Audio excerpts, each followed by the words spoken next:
This is Good Noticing. Good Noticing, class. No. Wow, I don't use this word often, but I found that grating. Ashley's been doing a bit recently where she's a mom, and I really have been like, it's been putting my hair on edge. My teeth are clanking. She's doing this bit where she's Bug's mom, and she like asks about her day and why she won't tell her about all her little friends and the boys at school. And I'm like, leave her alone. She has her own life. I love your outfit, Claire. Very modern. Is this what the kids are wearing? It's very cool. You're not setting us up for success. You're not setting us up for success right now. Resetting. Hey, Claire. Welcome to the podcast. Thank you so much for having me. I can't wait to be here. How are you doing today? I'm doing so good. We just got back from Los Angeles, California, where we got to go to a Golden Globes party and be in the same room as Mel Robbins. Oh my God, this is the first week of our podcast in a post Golden Globes awarded podcast world. This is the first year I've ever gone, well, could have been me, but it wasn't. This is the first time I can ever say, wow, I really lost an award tonight. Because, you know, there's two loses here. Yeah. There's two losses here. I will say I'm feeling loose. We lost once when we didn't win the award, and we lost twice when we hadn't even been nominated. I think we lost thrice when we weren't even eligible for nomination. God, the pain, the hits won't stop coming. When will we be recognized as legitimate? It gives us something to strive for. It gives us something to fight tooth, nail, and claw for. Ugh, I feel like we're winning like the golden honker, the clown's nose of the highest form. I will say, if there was a Golden Honker Award, I would want it more than I've ever wanted anything. You'd never get it. I have to go to the funniest, biggest boobed bitch out there. You don't think nozzles can be honkers? You never honked a nozzle before? Your nose is so thin, though. Do you know what I mean? There's nothing really to honk. Thank you for calling me skinny. Anyway. In the nose. Okay, Claire. Yeah. Any other announcements? Yes, you guys, the book club. It's official. It's going to be February 26th. It's going to be in Highland Park at a worm-owned business. We're so excited. We're still like gathering the ideas together. We're hoping to do somewhat of a small worm-made marketplace. We also have a college professor who's going to come give us like an interview-based lecture on the Bronte sisters and Wuthering Heights. It's going to be incredible. Of course, we'll then post it on the Patreon afterwards so that we can have like a Patreon discussion. But I'm so excited. And then also Patreons get first dibs at free tickets. And then paid tickets will go on sale to the masses after. Yes. Also on Patreon, we're about to add some really fun interviews we've done recently at the Strand bookstore. So those will be over there. We are turning out some really fun stuff. Yeah. We also have really great interviews on our YouTube. I don't know if you guys have been there, but we interviewed playwright Martina Mayok. Yes. Who has been Tony nominated. She just had her play Queens was on Broadway. She also has two incredible projects coming out this year. She's doing Gatsby with music by Florence Welch from Florence and the Machine. And then she's also actually writing the script for the audition film, which was last quarter's book club book. Anyway, she's really fascinating. We have other interviews out there too. Yeah, we also have some really fun interviews coming up with some great writers and creators. More than creators. Like I meant creators of a TV show. Yeah. Like created by. Like this TV show was created by. Yeah. People who create things. So check out our YouTube. It's going down. Meet me at the mall. It's going down. And Ashley, I have to say, do you have any recommendations? I do have some recommendations. Okay, my first recommendation for the week is tomato egg soup. I got it last week. We were in LA. We were looking for a quick bite. We found a restaurant that was not a quick bite, but it was like a Szechuan restaurant where we got takeout. And I really wanted a soup, and they had this tomato egg soup on the menu. I'd never had tomato egg soup before. It was exactly what I wanted. I was really happy. My recommendation is 1, tomato egg soup, and 2, trying new soups. I think that's really important to do. I think soup is a real easy to rut food. It's really easy to pick your soup and stay in that lane. It's the easiest, I think, leftover. Mm-hmm. I feel it's a leftover that you'll come to time and time again. But then what can happen is you're having the same soup constantly. You're having the same soup over and over again. And I think testing a new soup is crucial for growth. Oh, I just listened to the Scott Galloway / Heated Rivalry episode of Diabolical Lies. It's one of the only other podcasts I listen to. I love it so much. And I think it was a really fascinating episode. if you've been looking for like a really in-depth heated rivalry discussion, they bring up a lot of really great points that I honestly hadn't thought about on my first watch through. But I also think comparing it to the way that our foremost experts in being a man discuss masculinity is so fascinating, because everyone who's talking about like a male crisis of any kind on the internet is probably a hack and a loser. And I don't think you need to hear women discuss heated rivalry necessarily, but I do think the way that they apply it to the discussion of like what we expect out of men and masculinity from the perspective of male masculinity experts, I think it was a really interesting conversation to have.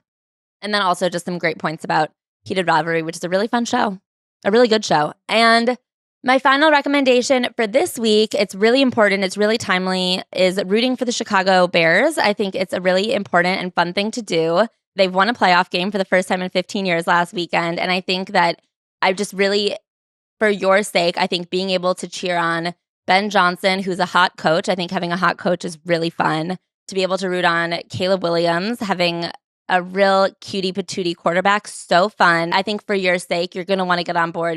So you're welcoming people to the bandwagon. Oh yeah, hop on, baby. We've got a whole wagon here.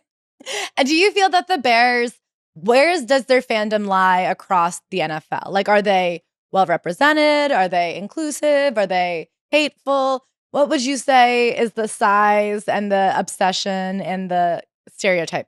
I would say silly. Really? I would say well-fed. In a way where like I feel like a Bears. Do you feel that that's specific to Bears? I feel like there's a real like there's food here mentality of like watching a Bears game. I do think Chicago has some of the great sport food. Exactly. It's like a city for tailgate food, and so the tailgate has good food. And I think that to be able to gather and just have great snacks while watching a team that really upsets you until the fourth quarter, it's a fun time. You know, within the fandom, there's bad eggs everywhere, but there's also good eggs. I think Chicago is, because it's in the Midwest, is still an overwhelmingly friendly city. I think the vibes are high. I think the energy is fun. I think it gets emotional. And can you give us that little song and jig you guys do after every show? Good, better, best.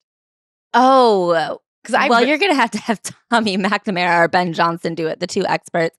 But we have Ben brings a really fun chant. Who is Ben? Coach Ben Johnson. He brings a really fun chant to the end of every game. Good, better, best. Never let it rest till your good gets better and your better gets best. I find that really motivating. It's really inspiring. I think that in general, I think the Bears are like a fun, friendly team. I think within the Midwest, the only big-time losers you're going to find are the ones who are rooting for the Green Bay Packers. And you took care of them handily. Yeah. And by handily, I mean with seconds to go. With seconds to spare. A real, by the seat of our pants win.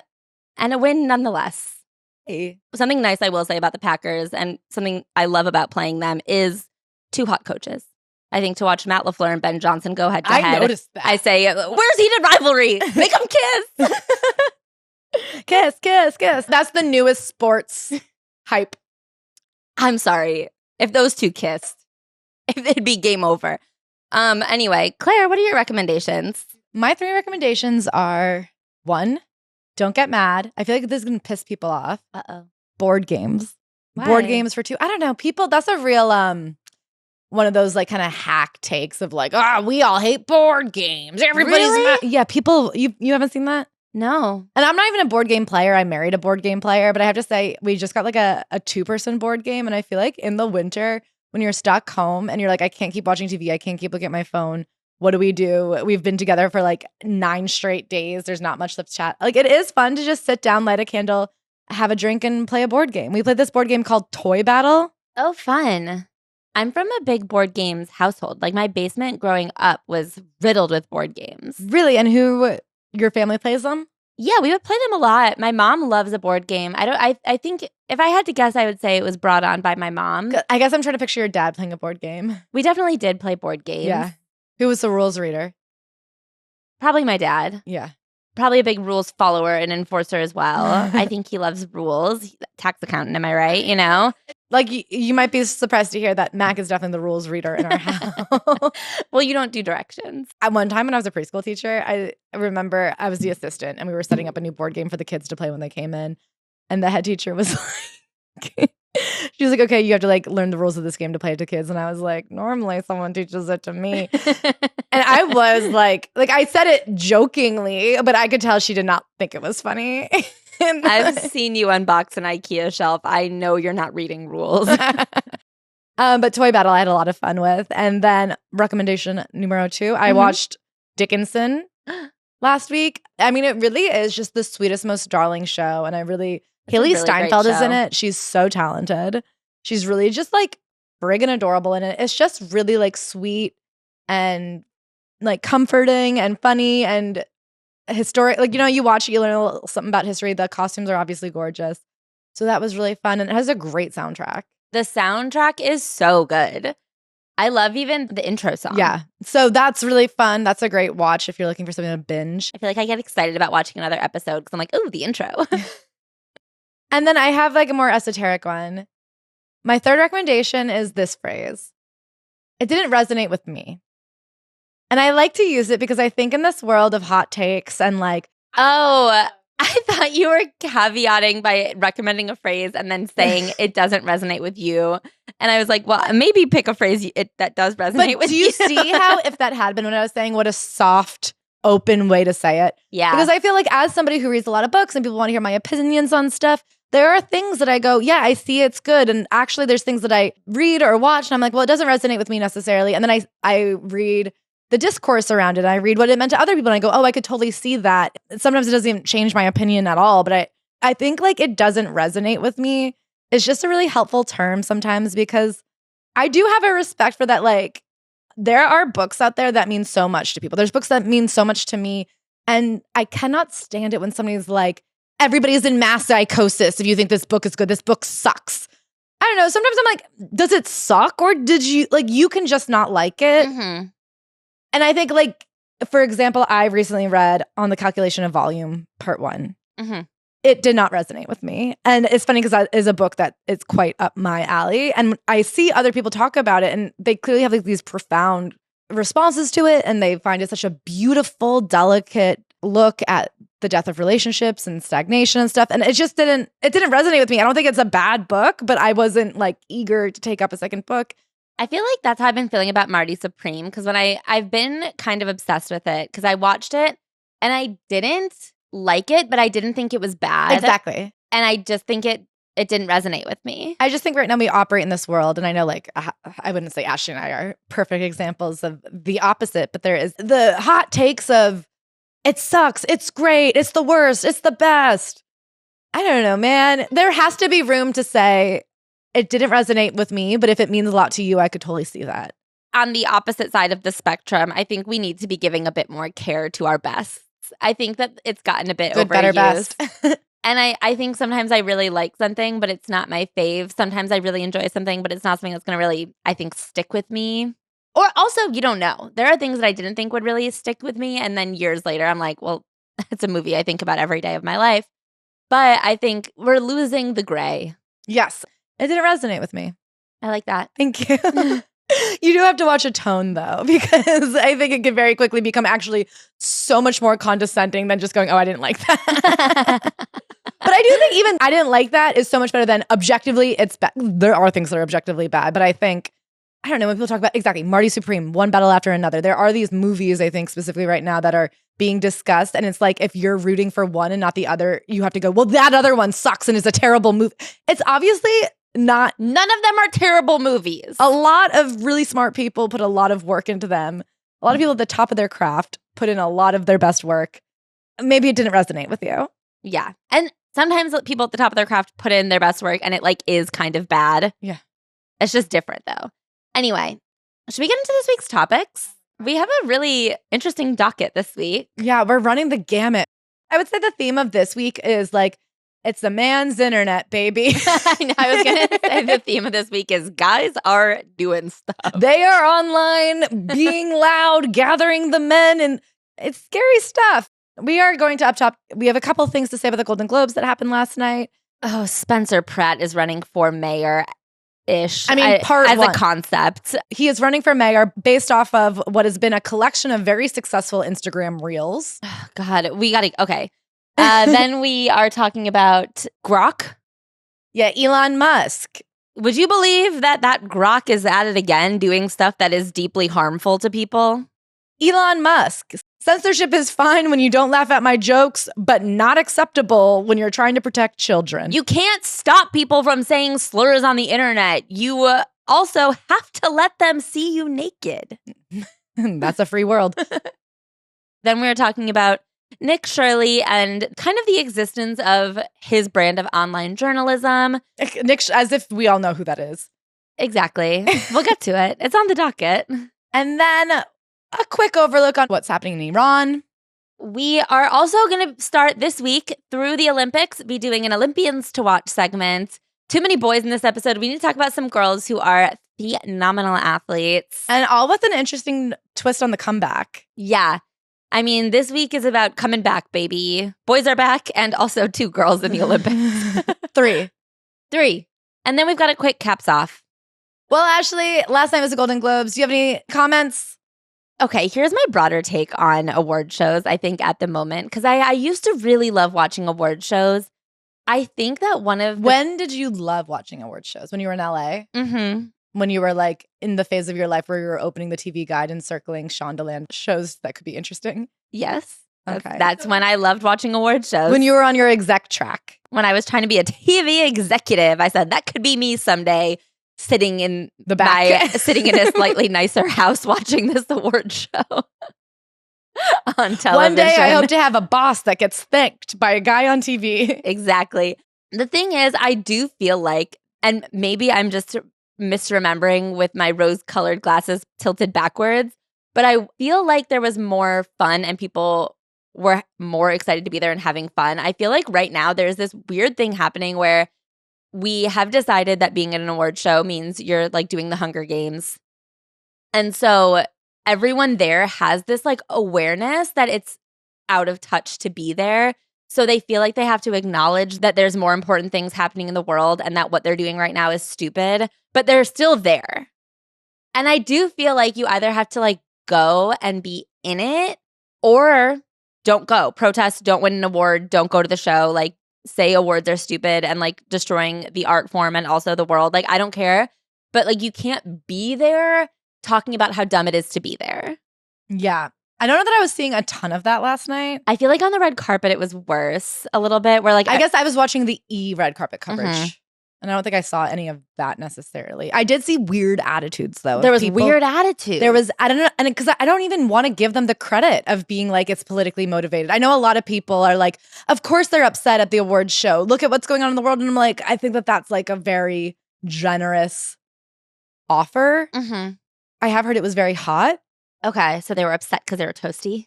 It's a weird event. Yeah, I felt everyone was pretty upset. It was really long. Was it always this long? People were upset about the questions they were being asked. It felt like there was a wall between them and the interviewers. Like they felt very annoyed by the interviewers at all times. I wonder if there's such a culture of everything being clipped and used against you that people just like are responding weird. I know like they were trying to make Amanda Seyfried look like she's a bitch because she made a face one time by accident. I think there's such a culture of scrutinizing every facial tick that people are afraid to do anything at all. Yeah.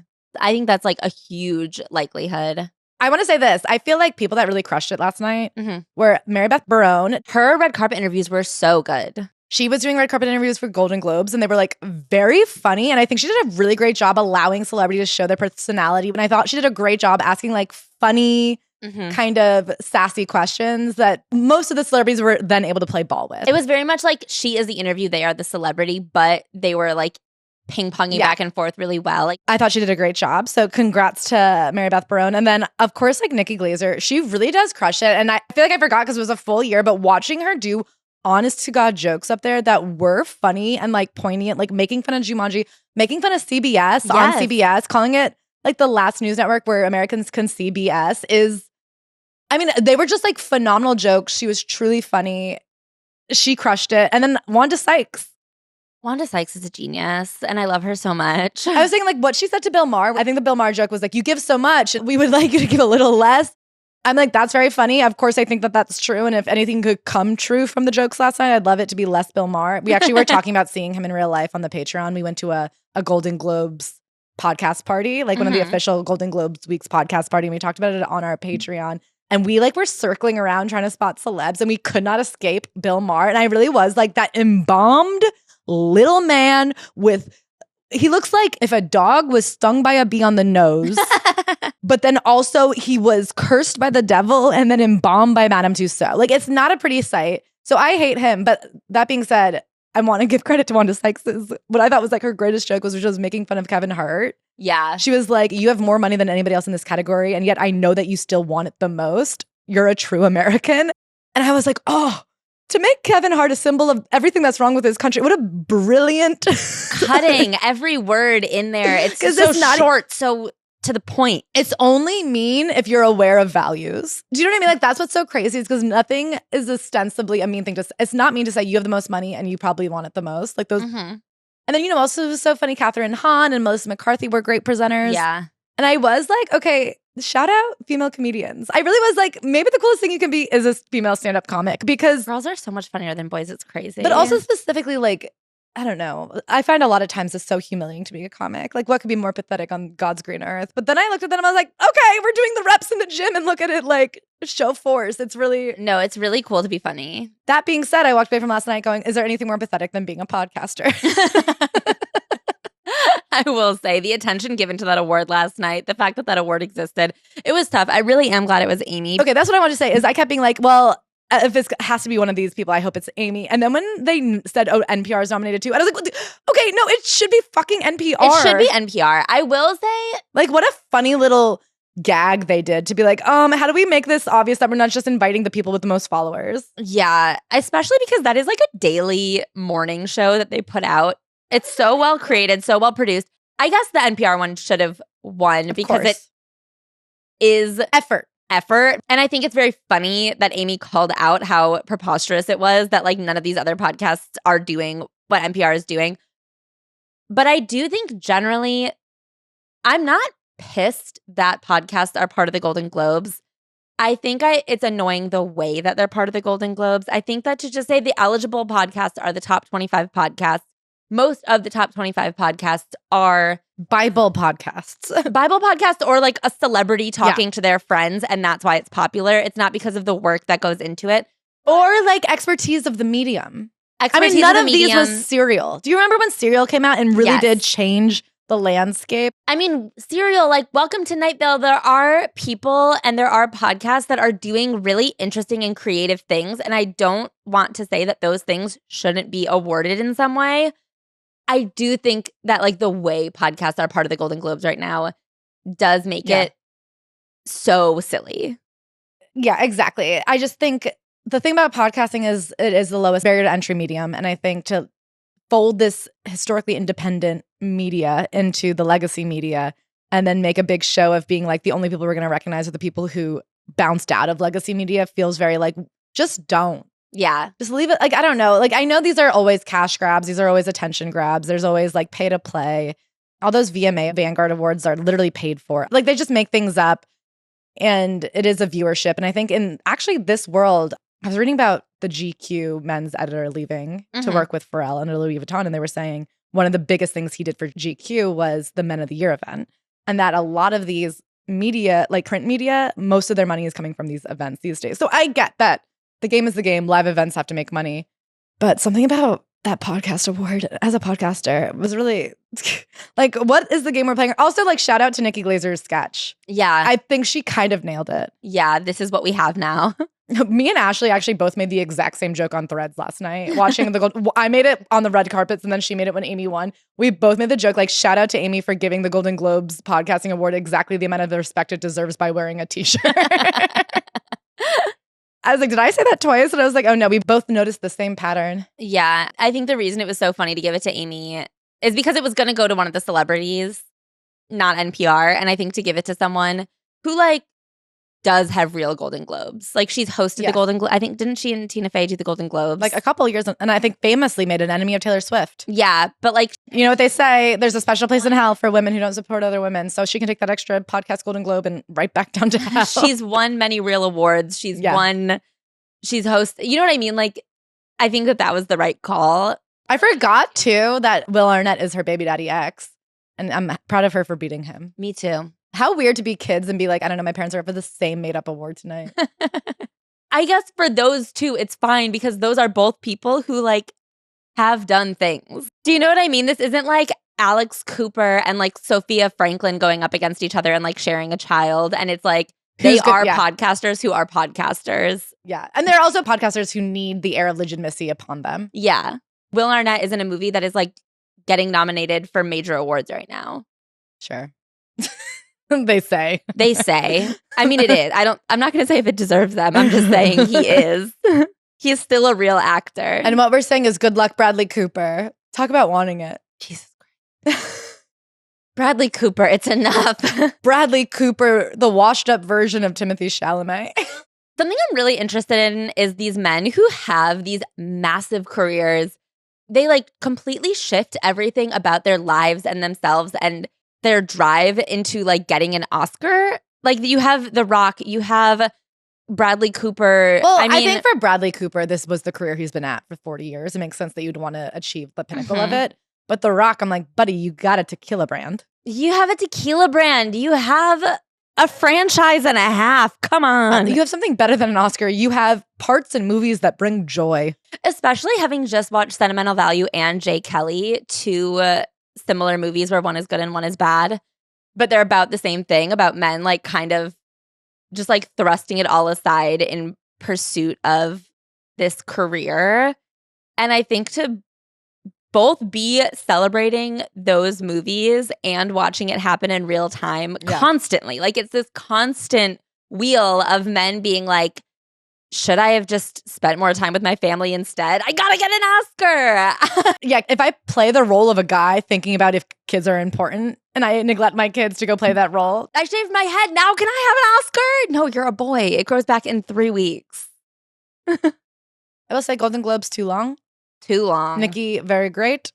Okay, can I say one other thing about Nikki's monologue that isn't her fault? It's the coddling. The coddling. The fact that between every joke she had to say, I love you, you're my favorite, I respect you, I adore you, blah, blah, blah. And then she would give him a slasher of a joke and then go, I love you.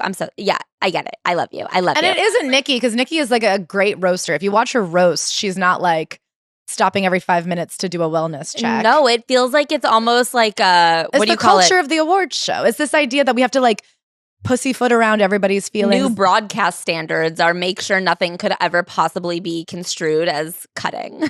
And like the actors themselves could control the vibe by laughing and playing along. Yeah. Like she doesn't have to do the check. I was thinking maybe we could give all the celebrities like these like little tokens, like when you get in yoga and they ask if you want hands-on assistance. And it's like, if you need extra emotional support we'll from leave the you comedian, out of the monologue. Or even like, we'll check back in on you. But if you can handle a little bit of ribbing at an award ceremony where you're on top. I do want to say this about the Leonardo DiCaprio joke, which I find very interesting socially and about him specifically. Something that Nikki pointed out is that like, we don't really know anything about Leonardo DiCaprio except for his young girlfriends. So that's really all you can tease him about. And I was like, that's kind of not true. The other thing we know about him is that he's obsessed with the environment and always on yachts. Yeah. He was in that movie Don't Look Up. He personally produced and paid for a documentary about vegetarianism. And he went through that phase where he was taking electric cars to award shows. One of his big things is the environment. Meanwhile, he's always on a yacht and like flying private from yacht to yacht to yacht. I think he almost missed the SAG Awards because he was on Jeff Bezos's yacht.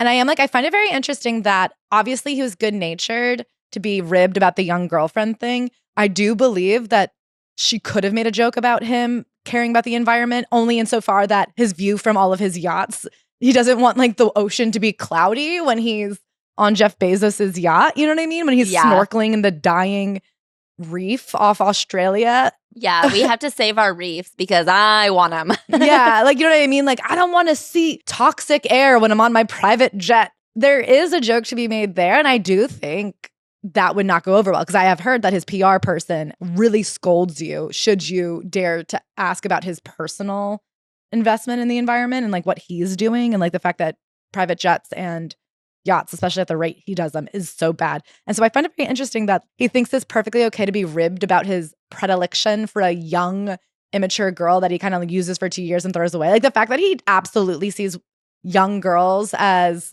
like accessories that are disposable and interchangeable.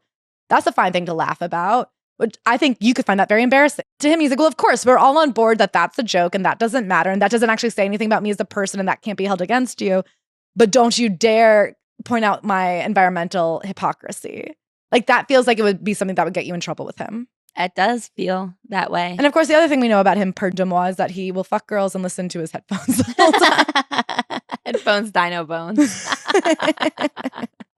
Anyway, so I just found that to be kind of interesting about what people think are like okay and not okay, and how that to me is almost sometimes more damning than the joke itself. Yeah, I mean, I think a lot of celebrities have that where they have the thing they hand you and then they have the thing that actually is upsetting to them. And something I think that's very interesting about the internet is they don't keep track of which is which. If you're one of their darlings, any joke is evil. I, to this day, don't really understand what Joe Coy said that was so bad about Taylor Swift. His joke was like that she like went to football games. Like that they gave her a lot of airtime, which is true. Is true and not her fault and not neither here nor there. And yet. Yeah. And yet. But hey, you know, out of the ashes of Joe Coy came the phoenix of Nikki Glaser. So should we talk about Spencer Pratt? That's my mayor. What if I was like, yeah, I like Zoran and I like Spencer Pratt. I like anybody that can harness the internet. I guess the problem is I don't even feel that Spencer Pratt has harnessed the internet in any way, aside from just like he had an internet following because he harnessed MTV. Or MTV like harnessed him. He harnessed Holly. That's her name, right? No. Sorry, I wanted to say Holly Madison. Heidi. Okay, sorry. I wanted to say Holly Madison and I went, that's not right. It must just be Holly. Okay, so I want to really quick back up and talk about my biggest qualms with Spencer Pratt generally. Spencer Pratt, former star of MTV's The Hills, he met Heidi Montag on that show. They ended up getting married and they've been together ever since. Defying all the odds. They were the only couple that's actually ever really been in love. Can I say, quite frankly, defying every odd. They have 2 children. They have 2 children, a miracle baby and then like a different one. Anyway, one of my biggest issues with Spencer Pratt is that he was notoriously a bit of a supervillain on The Hills. He was really mean. He broke up a friendship. He literally got dead between the beautiful friendship of Heidi Montag and Lauren Conrad and made Heidi believe that she was like worth nothing without him. I, to this day, believe a lot of their relationship is Stockholm adjacent. He encouraged Heidi to get a fuck ton of work done. Oh my God. Do you know what their kids are named? Gus? Gunnar? Gunnar. And Riker with a Y. Like the island. Oh. I mean, it's really like an entire police state in their home. Rikers will control the inmates with gunners, I guess. Oh, that's crazy. Cool. The big issue that I've had with him for a very long time is that he has long maintained that The Hills was a scripted show. And I know that there's been a lot of like reveals that there were a lot of elements of that show that were dramatized. There were a lot of things that were not necessarily falsified, but they would say like, okay, we need to get some guys in here. So they kind of casted boyfriends to bring onto the show. But conflictingly, he has said he saw the first season of The Hills, knew the show needed a villain. When he had an opportunity to sort of weasel in there, he went in villainous in order to like spice up the show and make it more dramatic. But like these things were having real life implications as proven by the fact that he is still married to the person he met on that show. So like he did really break up that friendship. Maybe it was dramatized. Maybe the fights were worse looking on the show than they really were. Maybe he was told to say certain things that he wouldn't have said actually. But he did actually say things that had real life effects on people. And he did actually do things that had real life effects on people. This isn't a scripted show where you're on set and those things that happen on set don't have bearing on what happens off set. You're living on that set. Like that set is your life still. And I feel like the way that he acts like it's 2 completely different things. I hear that maybe there was more drama that we saw than what really happened. However, it's a dramatized version of yourself. Like you are that evil character. Like you are that bad person who went in and said those like conniving and controlling things to like a human woman. I also think one of the most interesting examples of the plastic surgery shift is Heidi Montag. Because when that came out, if you weren't around for it, it was crazy. Like it really was considered the most over-the-top, never been seen before, dramatic physical change. People were worried about her. They were like, you could have died. I mean, she could. That's always true. She did die. Oh, yeah. She died on the table for a bit, right? Yeah. 'Cause she got like 11 surgeries in one day. Yeah. And now you look at those before and afters and they seem so typical. They seem so typical. She doesn't stand out as looking like surgeried up. She's very, I think now she looks like the standard LA person. Yeah, but I do think she has like lasting health problems from when she died. But I just mean in terms of what society has come to accept. Yeah, I agree. Like it is bizarre to think that at one point in time, we did all look at that and say, that's a lot to do to yourself. Yeah. And now we look and I don't think you would bat an eye at her. That's one of the saddest episodes of TV I've ever seen Is in when my her mom life. is crying saying, why did you do this? Yeah. Yeah. And I was like, that's not scripted. She goes to her mom, don't you think I look beautiful? It's so sad. Okay, anyway, so Spencer Pratt and his wife, Heidi, lost their home in the LA fires last year. And he has really had it out for Gavin Newsom and LA Mayor Karen Bass since. And he announced on the anniversary of losing his home this year that he will be running for LA mayor. He has a campaign website right now that looks like it was the leftover website of a private equity owned nursing home. What? I feel like the logo. Did you say that again? Oh my God. Sorry. I thought, you know how you can buy somebody's old TikTok account and keep their followers? Yeah. I thought he had literally bought a website from an old nursing home because I went to the website and there's nothing there. There's nothing there but that logo. Look at the logo for his campaign. Oh, the Phoenix. Does it not look like Yes. one of those nursing homes that's owned by private equity and like all of the old people are being tortured? Yes. I mean, I don't think he's going to do very well. I mean, it's just for press. I don't know. I really think he's like insane. I think he thinks he could be mayor, but of course Oh no, I think he thinks he could be. It's so funny. People keep being like, thank you for taking on leadership. Like, thank you for being a leader in this time. I'm like, this isn't leaderishness. Something I find so interesting about his official announcement is that he like doesn't have any real desires other than for the mayor to not be Karen Bass. He says, for months I've waited for someone to take action and challenge Karen Bass, but no one has stepped up. That's why I'm stepping up now, because someone has to fight for what is right.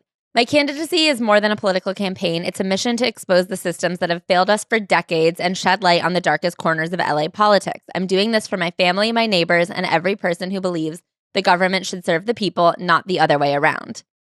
It sucks because I do think the government should serve the people and not the other way around. I do think the government should serve the people and not the other way around. So far, I agree with him. Okay, that being said, there's nothing on his website. He has no policy positions. There's nothing really going on there. Another thing is on his social media, which is what he's largely been using as a space for conversation about his political takes.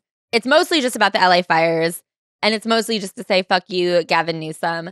He had this video recently where he was talking about how they've either recommended against it or made it illegal to have a certain type of like brush in your yard. Like there's a certain type of plant that needs to be cleared out regularly. And they're saying like this is a type of plant that like if we get rid of it, it will slow the spread of fires. And he points over to a state preserve and goes like, fuck you, you first. Like this area is full of these types of plants. And like you need to clear them out before you tell people what to do with their property. And I am like, bro, I hear you, but it does take actually a lot more time and a lot more like state money and effort to clear out like hundreds of acres than it is for you to do your lawn. And I don't think it's wrong for Gavin Newsom to have issued a statement against it. I'm like, what's your point here? As the mayor of LA, you'll kill Gavin Newsom? Like, what's your plan? As the mayor of LA, I'll let everybody have flammable bush to prevent the next fire. Take it up with Skims. I will say I was just citing off the book Doppelganger by Naomi Klein, which I read over the summer, and I really recommend it. And I do think something that is important about an example of Spencer Pratt, and God bless, I don't think he'll do well, but we also didn't think Trump will do well. We live in a world where social media is kind of the new gathering and political platform. So like, I think you'd be a fool to count anybody out for sure. I think they counted out Zoran. You know what I mean? Like people have been discounted foolishly. So I don't want to discount anybody, but something that I just saw that happened was it has come out that LA did go through and like clean up an after record that the LA fire department made of like what went wrong and why the fires were so out of control. And they went through and they changed some stuff and they got rid of some stuff that was damning for the state and for the department. And now it has come out that they did that. And of course, I am like, the problem is if you can't trust your government, you look to who you can trust. And it tends to be the loudest asshole. Yeah. And so unfortunately, part of what we have to do to make sure that like a reality star villain doesn't become our mayor and our president, as we do have to hold our elected officials accountable. And I think this is like where Democrats always get in trouble. Like, how do you hold your own team accountable without eating yourself? But also, like, every time it comes out that they've done something, it does only give fuel to the other side's fire. Yeah, I agree with that completely. In terms of Spencer Pratt becoming the mayor, Trump did end up gaining the backing of the Republican Party. Zoran did get, even though he didn't get like all of the backing of the Democratic establishment, he did become the Democratic nominee. Spencer Pratt has specifically insisted over and over and over again that he is not a member of a party. And that he will have no letter next to his name, which I was going to look into it and be like, well, what does that even mean? Like, I think you do have to be a part of a party, even if it's a fringe party or a third party. You can't just be on there. But he is a registered Republican. As of 2020. As of 2020. He keeps on insisting that he is not a part of a party, which I do find to be so fascinating. And it is like this MAGA mentality that's happening right now, where part of his statement is that he doesn't want to be a part of a party because he wants to represent everyone. And I am like, right, an elected official is supposed to represent all of their constituents. Like, whether or not you're a registered Democrat or a registered Republican, like, this is something, I'm not going to rank what's the scariest things about Trump, but the fact that he believes himself to be like the president of Republicans and an op of the Democrats is so scary. Like, you run with a party, and then once you're elected, you have to pick everybody. You represent everybody. And so the fact that he's like, I want to represent, like, no matter what, you should have been representing everybody at the end if you win. But then it's also this weird thing where I'm like, but you have no policy positions and you like won't align with a party. So like, what do you believe in at all other than like, I'm not going to set a fire next time? He's pro Firebush. So there have been a lot of Republicans that have come out and support him, actually. Republican senators from Florida, Rick Caruso came out to support him. And then, of course, one of the most prized and important members of America, Brody Jenner, child of failed gubernatorial candidate Caitlyn Jenner. More importantly, child of 2 former memoirists. Let me clear something up. Spencer Pratt graduated from USC with a bachelor's degree in political science. He's genuinely one of the smartest people I've ever met. He didn't end up in reality TV. He chose it because he loved it and understood the opportunity. And for everyone out there saying he doesn't have a job, that just shows how little they understand the industry. Being on a television show, yes, even a so-called reality show, is real work. The shooting schedules are long, intense, and often more demanding than many of the traditional jobs people love to look down on. Spencer isn't afraid to think differently or speak up, and that's exactly what the city needs. He has my vote because at the very least, he has the backbone to stand up to career politicians who've done little to actually move Los Angeles forward. Thank you, Brody Jenner. Can you repeat the part about Spencer Pratt's college? He has a bachelor's degree in political science. Something I really like about reality TV LA people that I've noticed, and I noticed on Vanderpump Rule, is sometimes they really will default to like the idea that anyone could have gone to college as like this trump card. I mean, they say that all the time about Kourtney Kardashian. They're like, Kourtney went to college. And I don't even know that she graduated. And then they also used to say this on Vanderpump Rules. I think about Tom Schwartz. They'd be like, he went to University of Florida for 2 years. Like, he's the smart one, actually. And I am always like laughing at just this idea that that means anything. And also the idea that Brody Jenner like knows so few people who went to college. Like, both is true. I think like we can like, two things could be true. Spencer could be the smartest person Brody Jenner knows. But like specifically with the idea of what college accredits. Do you know what I mean? Like, there are a lot of people that go to college. It is very much something that is ultimately, I think, determined by class more than anything when you look at the American like ecosystem. This idea that somebody went to college does not necessarily mean anything about their actual intelligence. The idea that somebody got a bachelor's in political science 20 years ago, I don't think means anything about their ability to be the LA mayor. But at the same time, I'm like, Brody Jenner, you grew up in Malibu. Why don't you know anybody that went to college? Like, when I say this, I am like, you know, a lot of like rich idiots end up at college. It's not that big of a deal. But also I'm like, Brody Jenner, you don't even know rich idiots who went to college? Who do you know, dude? I guess his brother, the Kardashians. He didn't get like a certificate of guitar playing at downtown LA School of Music. That's what Tamara Barney's daughter is getting. I don't know, like, you know what I mean? Okay, this line is the one that I want to talk about. The shooting schedules are long, intense, and often more demanding than many of the traditional jobs people love to look down on. So he's saying reality TV is actually really hard, harder than the job you're already shitting on. Yeah, I think we looked down on reality TV. That was like why you had to actually defend it. And also, here's something I wanted to say about the Golden Globes, but I didn't, about the podcast entry, is I will say this. Even if you think a TV show or a movie is getting more than it deserves, like even the worst TV show is insane hours. Yeah. It is so much work to make a TV show or movie. Like those people really are putting in 14 hours a day. So many people that come together to create something.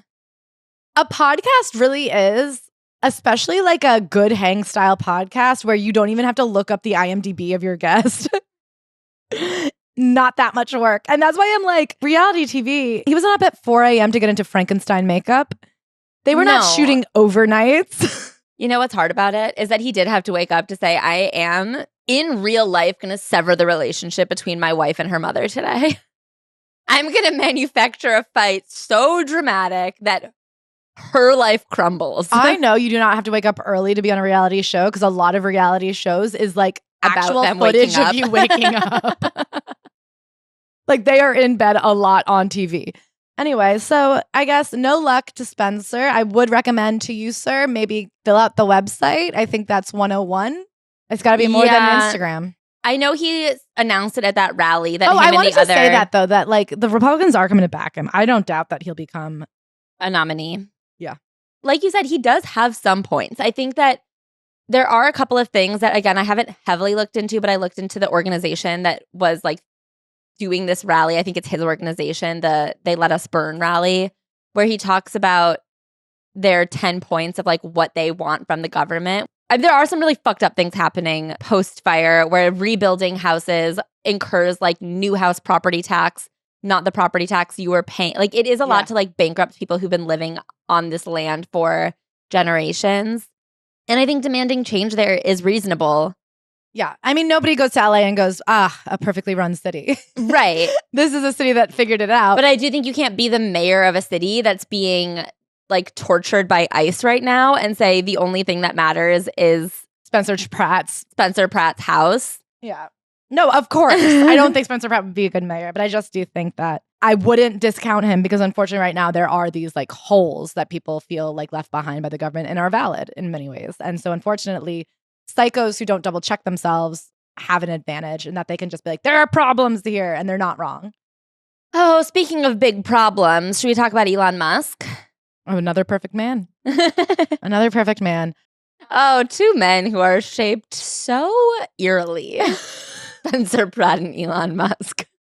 What shape would you say? Like croissant? Because I do feel they're both people who've left in the sun and it's too hot, become like bloated. And you know when you're watching a cookie rise and you see the butter start to drip out? I do feel that Spencer Pratt's perpetual blonde goatee has like blurred the edges of his being in a way where I like can't really get a grasp on what shape he is. I will say Ashley just taught me about a rib flare this weekend. I just heard, I finally said, what is a rib flare? And she was kind of explaining it to me. And I think maybe the only person who really does have a rib flare is Elon Musk. Boy, oh boy, is he flared. Like a balloon. I'm thinking about his body, and I kind of feel like he looks like the fourth step on an anthropomorphic, like dolphin becoming man. Do you know what I mean? There's something where like his arm, I just picture him with his arms back, and you're like, he doesn't have shoulder blades. And he's so hot dog textured, you could tell, like a dolphin. Anyway, so Elon Musk, he bought a website called twitter.com. Which is, I'm sorry, we will give it its maiden name. It's not always a dead name. Sometimes it's a maiden name, and I refer to a woman by her maiden name. Exactly. Twitter. To say X feels so preposterous. It is hard in the mouth, and it also leads nowhere, because if to tweet, you're on Twitter and you tweet on Twitter. You can't X on X. Also, I'm sorry, but the SEO is bad of X. Also, to X something is already a thing, which means to close it. You X something out. That's really true, actually. Or to have an ex. Yes. That's somebody you boinked and then forgot about. Or murdered. No one's asking. It's so funny. I'm going to have a website called Pre, and you're going to be like, Pre what? I preed. What? Anyway, okay. So something that has been happening is Grok. Grok is the robot who lives in X. And I kind of think he is, and maybe this is unfair because I'm projecting because of the name, but what's the name of Oh my God. Grok from Pull the Lever? Yeah, Gronk. Okay. I was giving him like the dumb himbo, doesn't mean ill, but got wrapped up in something he shouldn't have been a part of. Well, he doesn't even have a brain. Grok. He's like the scarecrow. It's not his fault. It's not his fault. But so basically what has happened. He's just a sexist Nazi. He is Frankenstein's monster. Yes. Perfect. Okay. Deeper than Guillermo. Let me tell you, my friend, listen, Guillermo, kindest, most generous man and a good person. And a milk drinker. And I wish I had liked this film. You can't like them all. It didn't resonate with me. I find him so inspiring. And guess what? Even the most inspiring people misstep. You know who's doing incredible videos right now? Speaking of Frankenstein, just a side note. Who? Do you remember Bobby? Yes. Her TikTok is Hi, I'm Bobby, and her YouTube is The Afternoon Special. And she's been doing a really interesting series about Frankenstein and the different Frankenstein variations. And she was naming like Jurassic Park, for example, as a Frankenstein-based film. Not necessarily, and of course, dealing with the literal monsters and characters of Frankenstein, but with like the themes of Frankenstein, of creating something that didn't exist, and then it being imbued with these characteristics that you yourself deem unsafe. And then like, what do you do with this monster you've created? Another example, she said Stitch, Girl Stitch. Oh. Stitch and Girl Stitch, yeah. Anyway, I would check that out if you're interested in Frankenstein. But we were talking about Grok. Sorry, we kind of are desperate to not. I'll give it quick because I don't want to dwell too much on it. But essentially what's been happening is Grok recently was given the power to do photo editing, which if anybody knows anything about the internet, what do we know? The first uses of all new internet powers are used for porn. And what's the second thing we know about society? They hate women. Yeah. So it's porn that hates women, which is crazy. So women are uploading photos of themselves doing normal shit like being at Thanksgiving. Grok, you can say, hey, Grok, take this photo and edit it so that she's in a tiny bikini. Or naked. Or in a sexually explicit. Not only women are having this happen to them without their consent, but also children are having this happen to them. So Elon Musk was told about this a few weeks ago. The minute it started happening, it was out of control. The women were unable to get their photos down. And they were saying, Grok, take this photo down, and I don't consent to this happening to my photos. And Grok will say, I acknowledge that you don't consent to this happening. I won't do this again, and then we'll do it again. Basically, Elon Musk was confronted with this problem. He did not care. He ignored it. He said it's free speech.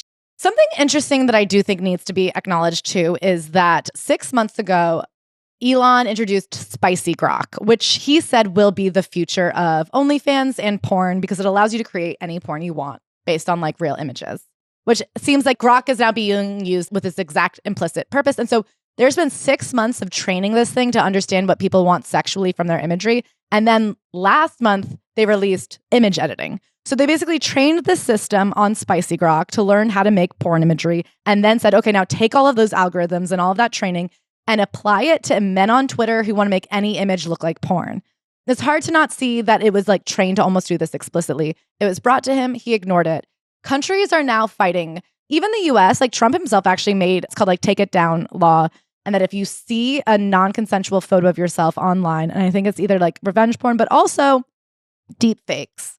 If you see these deep fakes of yourself that are sexually explicit, that you did not consent to being made or used, you get to alert the company and they have to take it down in 48 hours. The problem, of course, with this is that it like puts the onus on the victim. First, you have to find it. Then you have to like get the company to do something. And then the company actually has to do it. Yeah, there's not a ton of enforcing it. And if you know anything about the internet, once it's been up there, you don't know where else it is. You don't know who screenshotted it. It is, of course, such an act of aggression. It's such a violation and a betrayal. Like it is an assault. And it's happening a lot to women who have OnlyFans, which is really difficult because they're like, this is kind of my livelihood. And also it's like very scary to feel like these men can do whatever they want. And it just goes to show that it has nothing to do with like horniness. It has everything to do with an act of aggression on a woman. Yeah, and control. If she's selling you naked photos of herself, why would you then need to make your own of your own volition and like against her without her consent? So because so many countries have been coming to Elon with this problem and like actually taking action, they're like looking into legally what they can do to stop it. He has come out and his new thing is that you can only do it if you pay a subscription to Grok to get the photo editing. Oh, because you know the thing about child molesters and child porn addicts is there's one thing they won't do is pay $5 a month. Basically, you have a perfect subscription list of exactly people who want to make child porn. I'm sorry. I know you're supposed to call it child sexual assault materials. But you guys did a bad job renaming it. It's hard to say. Yeah. No, this is like really disgusting. It's really appalling the way Elon Musk acknowledges it. He essentially puts the onus on the user. He's said that he's willing to ban accounts. Yeah, but he hasn't done any follow-up. Second of all, it's the product. Like, obviously the problem is the user. Like, of course, we should arrest people who would create child sexual assault material with AI, but like I'd even also say women, even adults, even men. Yeah. Any porn, non-consensual, created with AI, that's it's preposterous. But also to create this like idea that it's not your machine that was explicitly created to do this that is the cause of it. It's very like, why would people having assault weapons be dangerous? I mean, he says this is like blaming the pen and not the pen holder, but I'm like, okay, actually, flashback to when I was in 3rd grade and a boy named Joe was pretending to take photos of me, and I said, "What are you doing?" And he's saying, "I'm pretending I have a camera that takes off your clothes, and every time I get a photo, I get a photo without your clothes." Sure, Joe shouldn't have been doing that, but in that instance, I would say it's actually the camera's fault for being able to do that. Yeah. I think any adult in the room would say, we'll take that camera from Joe. Of course. And in this way, too, we have to take Grok. I think Joe would get detention, and I think the camera would get confiscated. Obviously, you can control the code that allows Grok to make that kind of image. Obviously, you can, because you just built it 6 months ago and said this is going to change porn and create your own porn. You can't build a robot that's like, this will create porn out of whatever you want, and then go, it's not the porn creating robot's fault that all of this porn's being created. It kind of is. You kind of have to operate under the idea that there are bad people out there and there's some things that they don't get access to. I mean, that's why we have laws. That's literally why we have like a legal system, is because while ideally no one is doing illegal stuff, we're like supposed to have laws to prevent it from happening just in case. Anyway, so Elon, should I get off Twitter, or do you feel like I'm like the last person reporting from the sidelines? I do think you're the last person there. I don't really open it because every time I open it, I see like something heinous that upsets me. It's getting worse and worse. I can't even send you DMs on Twitter anymore when I see a funny meme. Like, there's a whole second chat function that you have to download a new thing. I go, yeah, right, I'm downloading a new thing. Yeah. No, I'm not downloading a new thing. And so now I can't get chats anymore. And, there are obviously memes on there every now and then. But most of the time when I open it, I'm seeing someone being like, actually, do you know who should run the government? Spencer Pratt. Grok. Grok. Is this real? Grok. Can you add ideas to Spencer Pratt's website? Grok, are my pants waterproof? Because I just peed in them and they feel wet. All right, I'll give you that one. Okay, so you read an article that I'm actually excited about, because I'll tell you what, for weeks now I've been hearing about the Minnesota daycare fraud.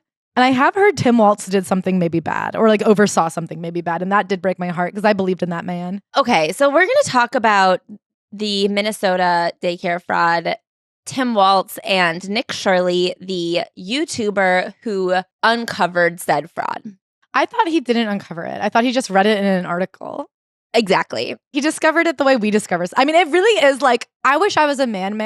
Imagine that we came out of this podcast every week and said, here's journalism we did. So he presents this as journalism that he's uncovered. Sure. There was, in fact, fraud happening with a few daycares in Minnesota. Sure. So essentially what was happening, and this has been reported on since 2022, is that there was a nonprofit that was part of a scheme to defraud the USDA by funneling money from child nutrition programs to launder it through other entities and just like steal a couple $1 million from the government. God, people work so hard. So the point is, this has been addressed. We don't really know what's happening since, but like it didn't become national news because obviously $4 million sounds like a lot. A $4 million like Minnesota nutrition fraud, like it's not national news. Mm-hmm. It has been reported on in Minnesota. It's supposedly, quote unquote, being dealt with by the authorities there. I don't know really the progress with it because it's not a national issue. Mm-hmm.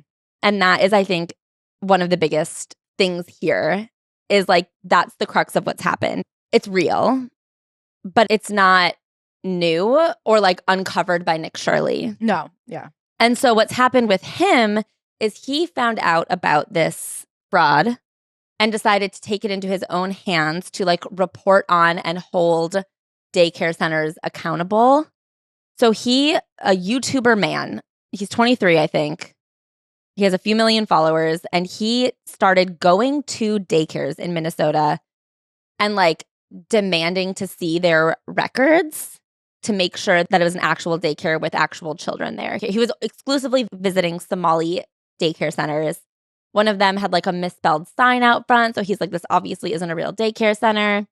He goes, he like knocks on the door. He demands to see their paperwork. They did have a couple of violations against them. And he essentially has declared that most of these daycare centers were not real, don't have real children, are just stealing money from the government. And because of these reports, all funding for daycares in like 10 different Democratic states has been halted. And like, as we can see, Trump has like used fraud in Minnesota as a reason to like escalate the presence of ICE that has resulted in now the death of Renee Nicole Good. This article is really interesting. It's called What a Viral YouTube Video Says About the Future of Journalism. And it goes into like, why was Nick Shirley able to turn an issue that the government was aware of and has been reported on? Like, how was he able to turn it into this like viral news story?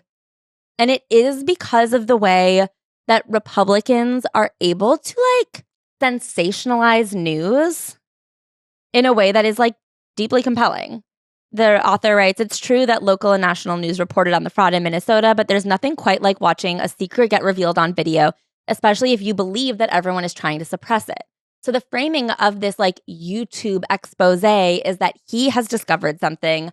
He is going to like get people on camera to admit that they're lying. You're engaged and you're following along. And the author does a really good job of talking about the way that actual investigative journalism and like video journalism and sensationalized YouTube journalism, the way that like regular investigative journalism is quite boring. Like It's not interesting. You spend a really long time reading extensive paperwork, doing extensive research to get to the crux of your story, which you like shouldn't necessarily know the answer of before you start reading all the paperwork. Like you shouldn't necessarily know the exact conclusion when you start this exhaustive process. And it's not that interesting to watch. And hopefully it's interesting to write, but like not always. Sometimes it is just long. Investigative journalism is mostly about persistence, and it can in fact be done by amateurs, sometimes carefully and well, but sometimes not. Essentially what's happened here is like the way the government has legitimized the reporting of Nick Shirley's expose. I heard because now they're claiming that they were working with him, right? Yeah. And that's completely not true. No. Like why would the week of his video funding not only to Minnesota, but 10 other states is getting cut for daycares? Like it probably gave the government an opportunity to do something shitty that they wanted to do anyway. And now there's like, right. It created the public backing that they needed. And the other thing that it creates is a legitimacy to YouTube sensational journalism and encourages other, I mean, in the weeks after, dozens of other people are banging on daycare doors with cameras. Yeah. I've heard that people are like showing up at daycares now, huh? Yes. Which like, because Minnesota has also been largely targeted by ICE, one of the daycares that Nick Shirley went to that he was not allowed inside of, it's because they saw like two white guys standing outside unlabeled and like hid because they thought it was ICE. And so, and of course, this is backed on racism. I know that like there's a large Somali population there. And I feel like that, you know what I mean? There's like this giddiness of being like, we knew we shouldn't have trusted this other group and now we've got them. And there's a largely US born Somali population there. So right now they're targeting specifically the Somali community in Minnesota. And it's encouraging other people to do this as well.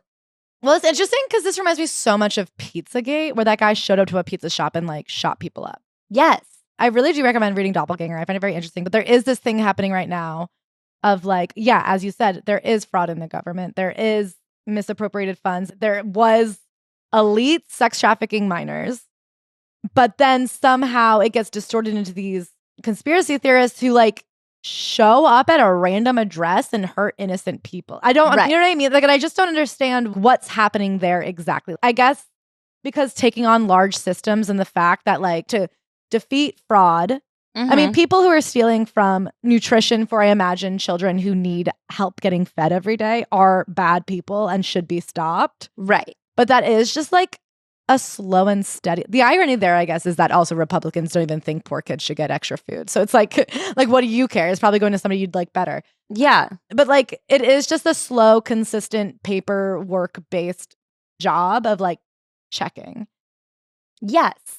That's the problem is like the government is so bullshit, but like it is their job to manage these things. It's not the job of like a guy to both invent the story and then demand justice for the story. Do you know what I mean? Like the way that they take everything into their own hands so literally is so dangerous. And now we have top government officials, including the president, the vice president, and the director of the FBI encouraging it and legitimizing it.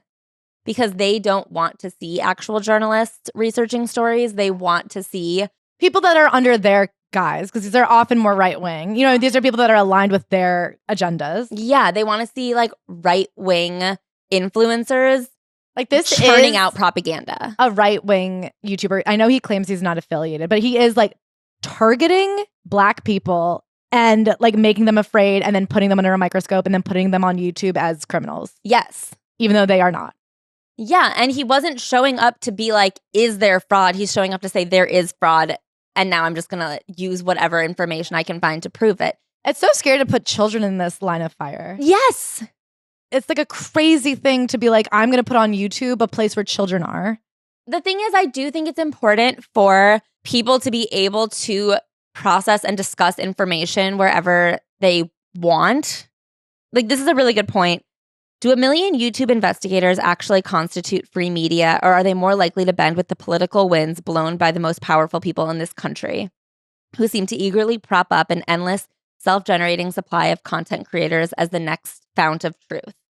And that's what keeps happening here is like, we create this world where we say the media is lying to us. That guy is the truth. Like we see it with blind items. We see it with all of these different forms of media. And we give a lot of weight to the anonymous. Yes. Which is ironic because it seems like if you really thought it was real, wouldn't you put your name on it? But somehow, because he's like, I'm an unaffiliated rando, that means I have the most truth in my heart. Exactly. And it's like, what are you talking about? He's literally just a YouTuber going for views. Yeah.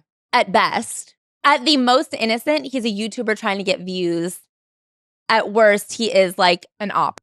And so it is this like really dangerous thing where like, obviously, I don't think information should be written off just because it comes from a random source. But to say that like this is now the absolute truth, it's now being investigated as if it came from like a very legitimate place. There was already an investigation from a legitimate place. And it was like being handled, or maybe it wasn't, but that's a different conversation. The answer isn't to like harass preschoolers.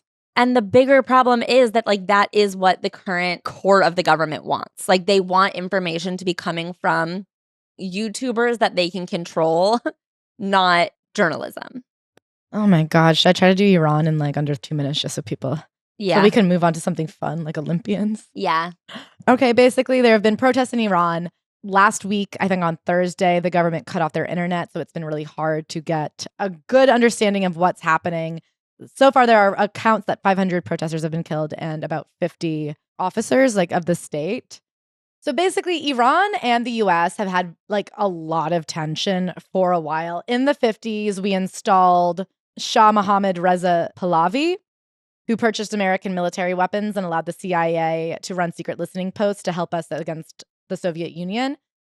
That happened in a 1953 coup. Then in January 1979, he was overthrown in the Islamic Revolution that was like self-installed. That installed the Ayatollah Khomeini, and he ran Iran's government when they were like a theocratic government. Mm-hmm. So he has been in charge since the 70s. Since then, we've seen obviously the oppression of women. There's a lot of different like sects of Islam. There's like a real priority there. It's become, like you said, a theocratic. Yeah.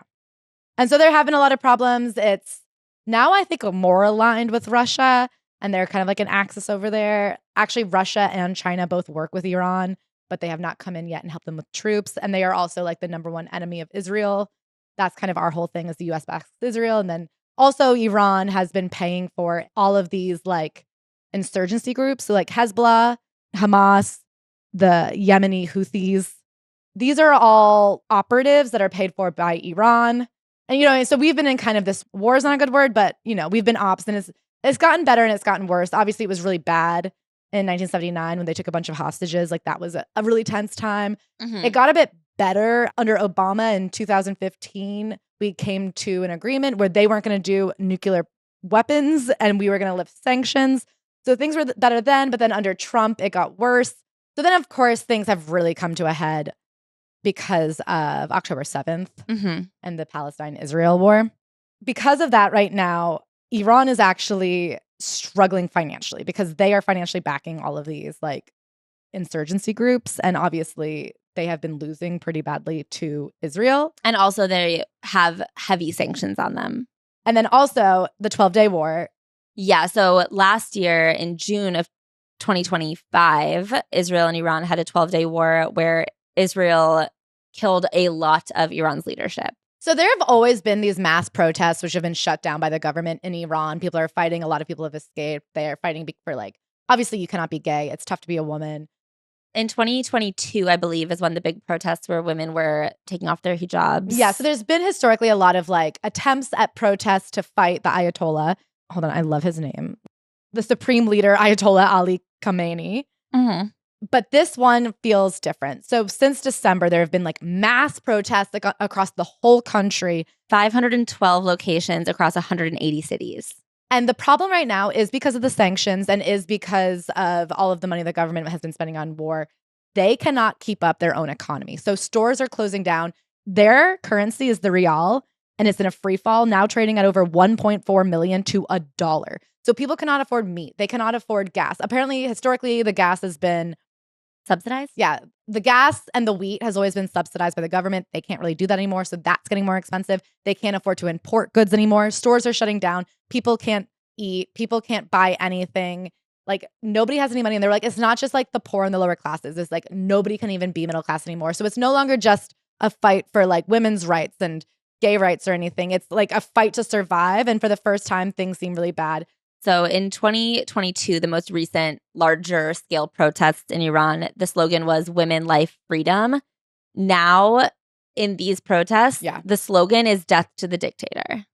So things are really getting heated right now in Iran. And obviously, we live in a global world. You may know Iranian people. Like, you may have a basic care. But the other big fear here, if you are a U.S. citizen, is Trump has said that if the government of Iran is at all violent towards the protesters and kills a protester, we may attack them.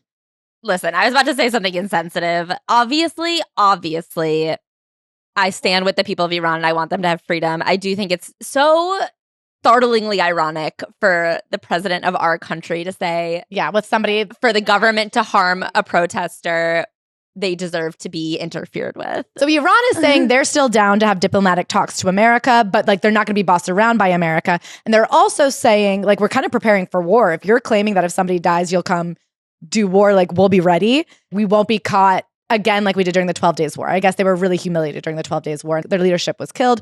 They're like, we're ready, guns blazing. It doesn't have to get like that unless you want it to, but they're ready. The problem is, of course, Trump has now said if you're violent against your own protesters, we'll have to come in and defend them. 500 protesters have been named dead by journalists. The government itself is saying that no protesters have died and that 100 security people have been killed. That's not true, of course. But they're also saying if there's any protesters who are dead, it wasn't the government. It was domestic terrorists killing our people in order to create a war with Donald Trump. It's funny how all these guys are cut from the same goddamn cloth. Like, of course, it's always a domestic terrorist. The government's never done anything wrong. So this is, of course, scary because, we don't want to be in war with Iran. The other factor is, as we talked about last week with Venezuela, many people are seeing Venezuela and the way that they went in and like captured their leadership and took them out with military might as like a good dry run of what the U.S. government can get away with without approvals and with it wasn't fought that heavily by U.S. people. It seems like for the most part, from where they're sitting, America got away with going into another country, kidnapping a leader, and deciding who the next president of that country would be and also what to do with all their oil.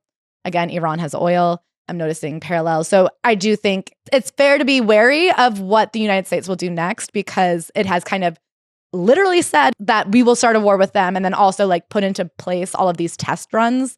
Yeah. So they've also threatened, of course, Mexico, Cuba, Greenland.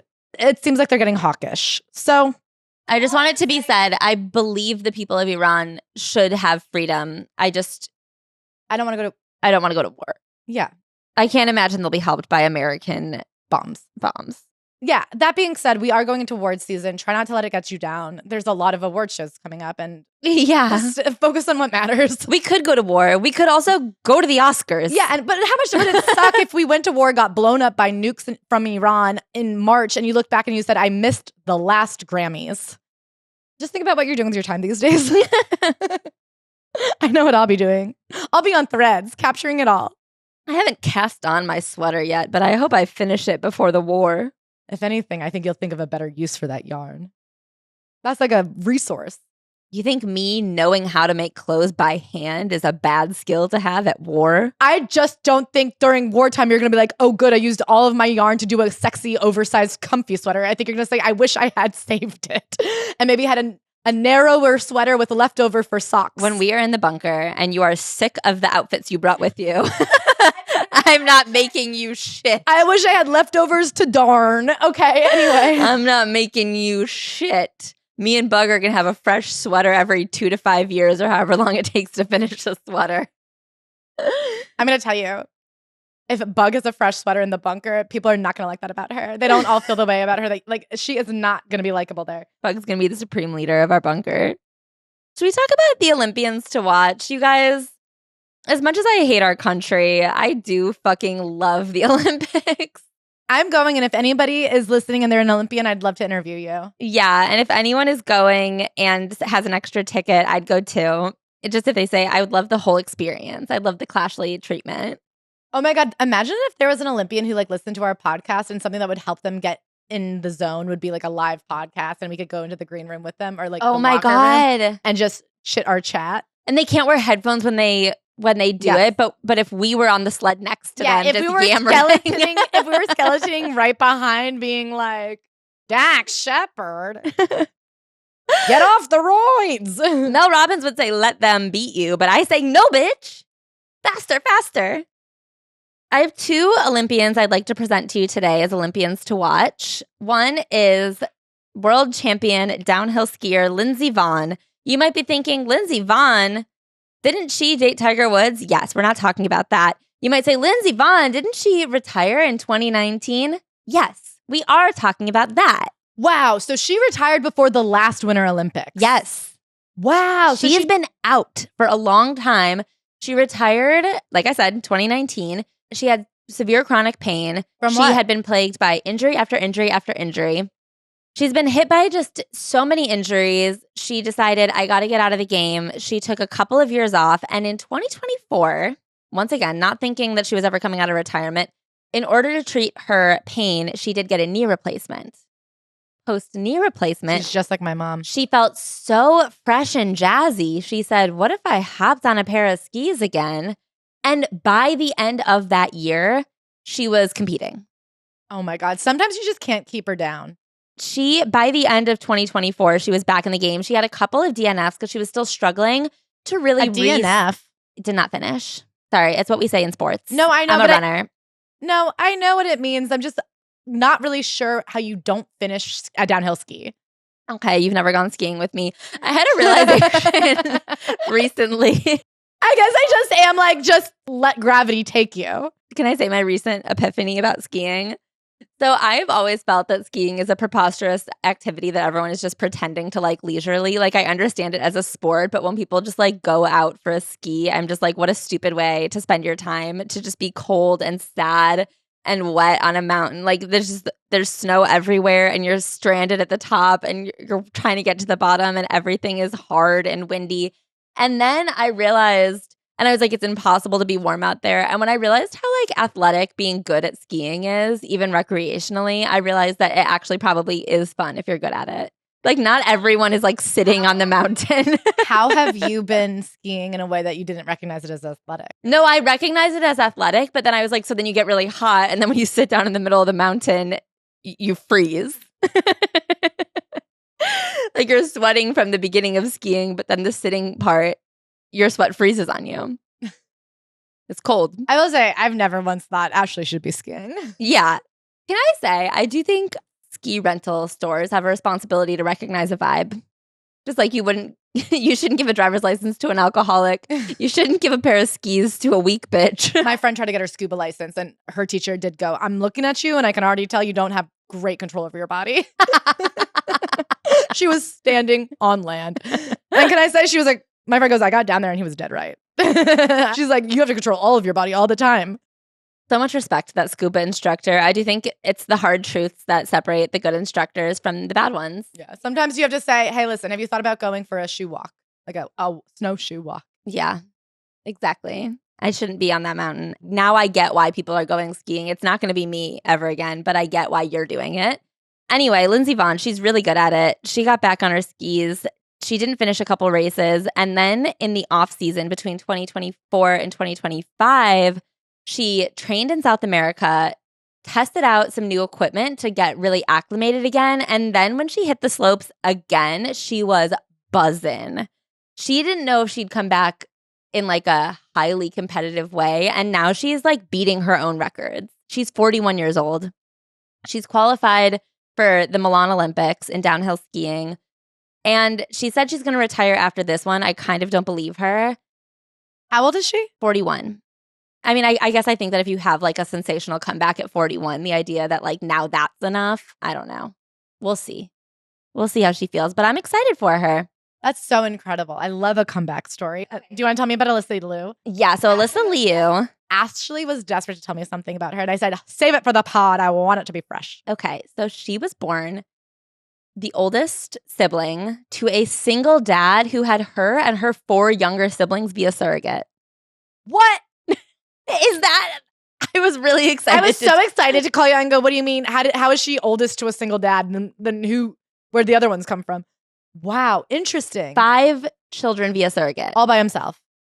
So he got married or had a partner for several years during her life. They're since divorced or separated. So she had a stepmom for a while and I think still considers her a mother figure, but she was born to a dad. Her and her siblings were born to a single father. That's a lot of kids.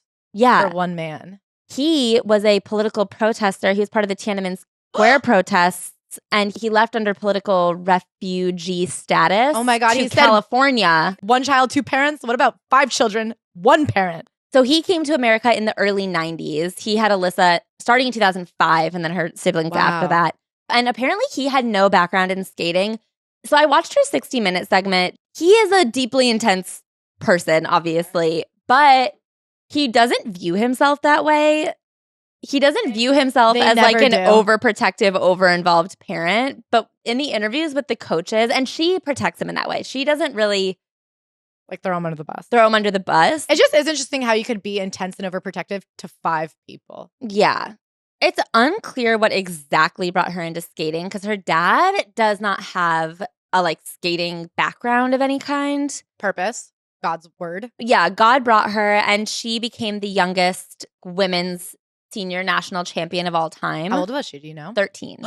That's barely a woman. So she couldn't even compete at the world stage in seniors at that time. She was still a junior competitor in worlds, and then she was like a senior competitor in the US. Okay. And then she won at 14 again and became the youngest person to win back-to-back titles.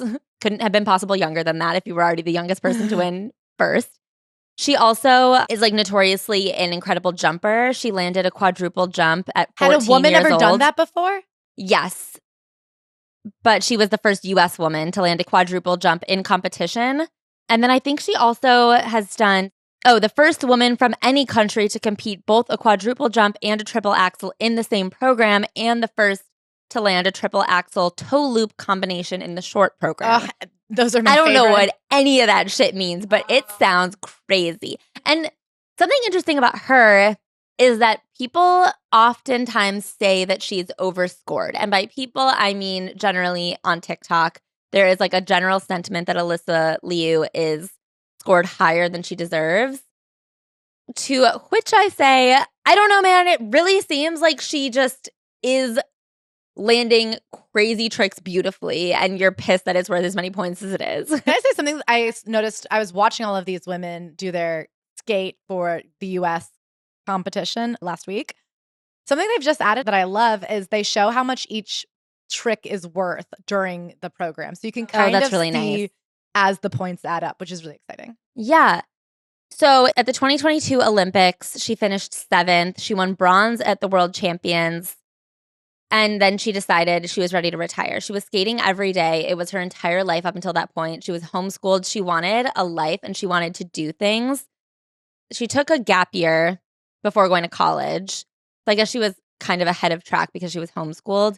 She did Everest with one of her friends. She did like a ton of activities. With one of her friends. It's one thing to be a woman at 17 who could do Everest, but like, what are the chances you have a buddy that can too? Yeah. So she's just doing all this stuff that she was never allowed to do before because her body was her instrument. Like she could not get injured. She was a professional athlete. And so she was very protected. And so she spent a couple of years just like doing stuff and finding herself. And then she went skiing, and being on skis, I guess she was like, what if I was on skates? And so she secretly started calling her coaches to be like, I kind of want to come out of retirement. Like I want to skate again. And they were like, oh, in college? And she was like, no, big time again. I want to go back to the big times. And people were very concerned about it because, first of all, it's very rare that people kind of take a hiatus and then can come back. You know, she was unhappy. She was skating with her entire life. She felt like she had no autonomy. They were definitely worried about her. And she said, I want to come back and I have conditions. Like, I want to be a collaborator. I want to choose my music. I want to be a part of the process. I don't want anyone to tell me what to wear. I don't want anyone to tell me like what to eat. It sounds like there was a lot of control over her body, which she doesn't really talk about so explicitly, but we know from reading Gracie Gold's book, we know from reading about gymnasts, and we know from like a general conversation around women in sports that for a long time, there wasn't a lot of research done about female athleticism. It was kind of just assumed that being smaller makes you more aerodynamic and therefore faster. I feel like only recently has there been conversation about the fact being strong could make you strong? That being strong makes you strong. I think for a long time, people were like, well, women can't be strong, so we just had to get them as small as possible so they can spin as much in the air as humanly possible. But really, we see athletes who are allowed to really train and eat that they get so much better. And we're also seeing the gymnastics Olympics last year letting women mature healthily. Yeah. Actually, a strong adult woman is stronger than a strong little child. Yeah, or a skinny little child. Okay, so speaking of, I'm so excited. So when I first saw Alyssa Liu, she has like cool skunk hair. That sounds crazy, but it's true. Yeah, halo, some might call it. Oh, is that double halo? I think to call what I said crazy, look at her. And then she's got like a smiley face piercing. I think it's called like a smiley piercing. And then she's got little things on her teeth. Yeah, she's very cool now. She's cool. She is jacked. She seems confident as hell. When you hear her talk, she's kind of like, I'm going to do it my way. I really liked this quote from her coaches. She's been more engaged in the process of creating the program from beginning to end, from picking music to every aspect of choreography to her dress, hair, and makeup. She knows what she wants, and she knows how she wants to represent what she's doing on the ice. And she's said, there's so much more I look forward to now. Before, when I only had skating, it was just so repetitive. Like, she is purposefully living like a fuller life, where if she feels that her life has become too heavily skating. I've seen her call skating her art. And I do think it's interesting that, like, yeah, this is a performance I'm doing. So the hair and the makeup and the music, they're all part of the performance. And her coaches say that she's just moving differently. She's moving like strong and confidently on the ice. And I think it's because she's physically and emotionally invested in creating something. She's not just being bossed around. And I think that's very beautiful.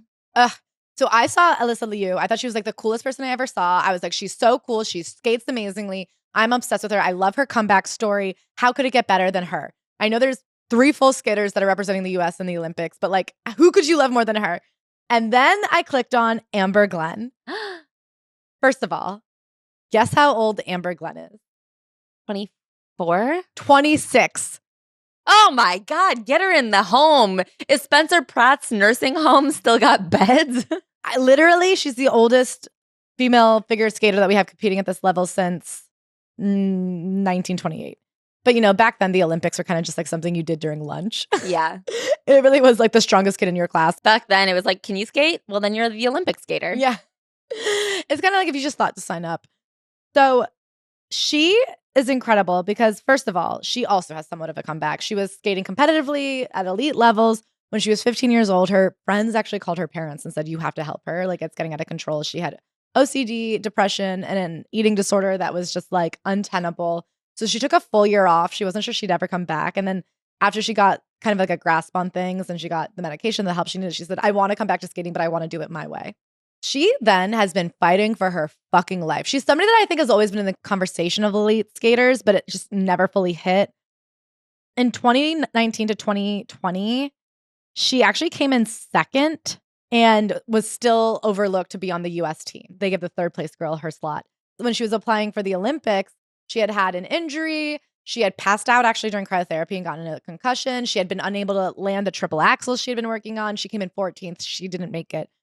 And that would have been when a lot of people would have stopped. That was 4 years ago. She would have been 22 years old. I think for the most part in figure skating, if you don't make the Olympics at 22, you have to go down and out. But she has just kept fucking working at it and getting stronger and getting fitter. And now she is the 3-time US champion. Wow. She's been a world champion. She actually just beat out Alyssa at the competitions to make the Olympics. She kind of is the American to watch right now. She's also the only out queer figure skater that we have. She's our first out active figure skater. She's pansexual. Wow.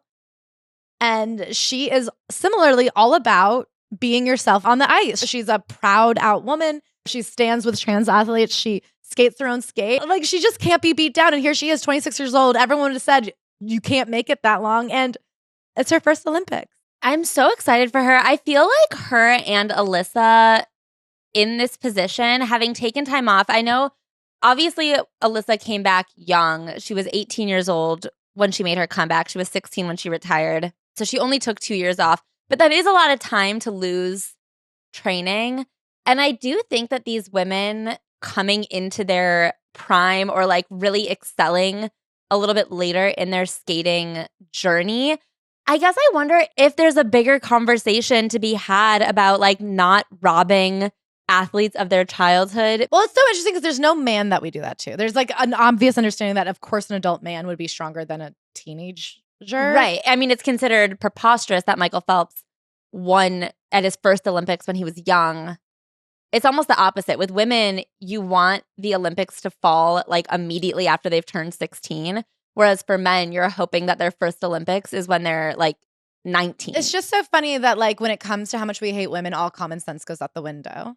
Yeah, and I think that there's so much to be said about how little research we have about when a woman's athletic prime truly can be, because we burn them out and like starve them. I'm sorry, if you're training on not enough nutrition for your body, like you're never going to reach your full potential because your teenage years were like so fucked. Yeah. And you never Bone got density. your period.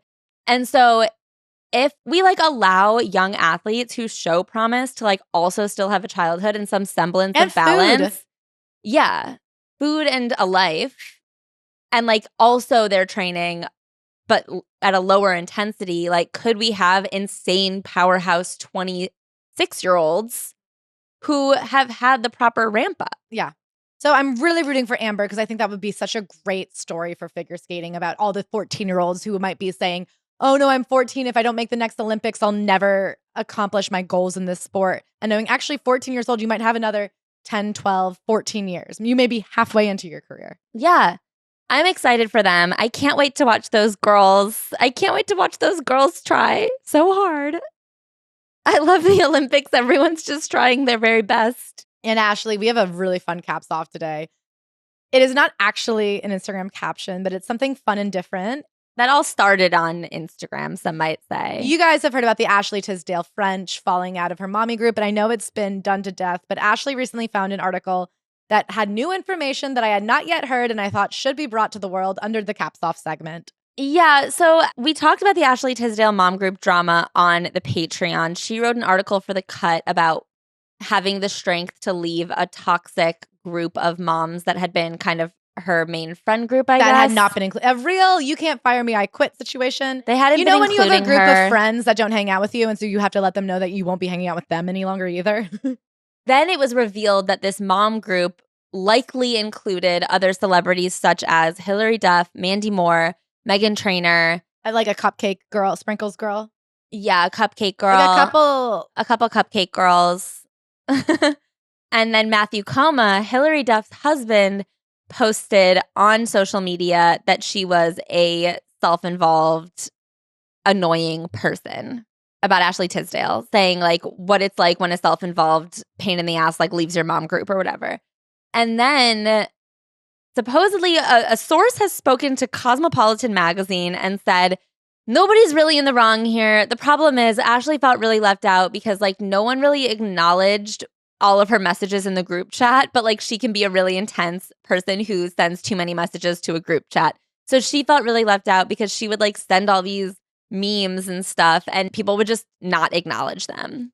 I have to say, at the beginning I went, you're not for every group, but I think the idea of being the person who messages too many unresponded to messages in the group chat is like really a trigger. And I think it's something we can all be aware of and all relate to. How bad were your memes? I really do think one of the lowest groups of people in the world are people who can't even harvest good memes. You don't even have to be funny yourself. You just have to know funny when you see it. What were the memes, Ashley? I think that the next step in this saga is to drop the memes. Let us decide if you were annoying in the group chat or if your hilarity was underappreciated by toxic women. Ugh, moms. What bitches, am I right? Anyway, thank you guys so much for listening. We'll see you next week. And good night. And good noticings.